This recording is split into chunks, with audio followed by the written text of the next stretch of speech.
But before some of you guys go, oh my God, 4 years is a really long time to wait to buy a home, I want you to ask yourself just a few questions. Number one, have you actually, in the last 20 to 30 years that you have been an adult, for example, have you ever saved enough money for a down payment to actually buy a home and get approved?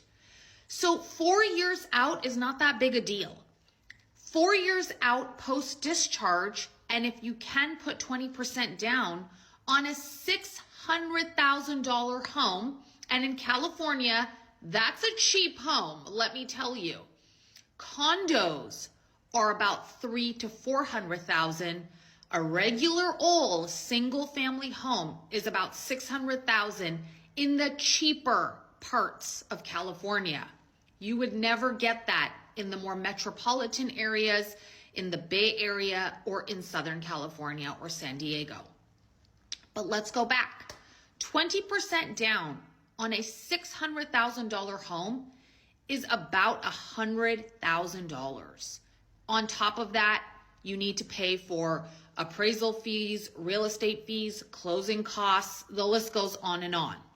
Obviously, if you do a government-sponsored or VA loan, it's no money down or very nominal amount, but guess what that means?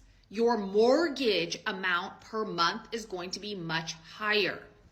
So before many of you guys out there are stressing about, oh my God, bankruptcy is going to ruin my life, I can never buy a home.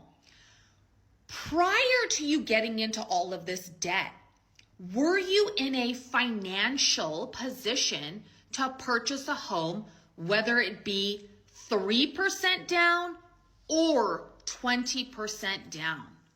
You may not have been. And so realistically, you have to take care of your present problem, which is credit cards, personal loans, medical bills, your overwhelming debt, before we can get to the next stage, which is, hey, I want to buy my first home. So think about that.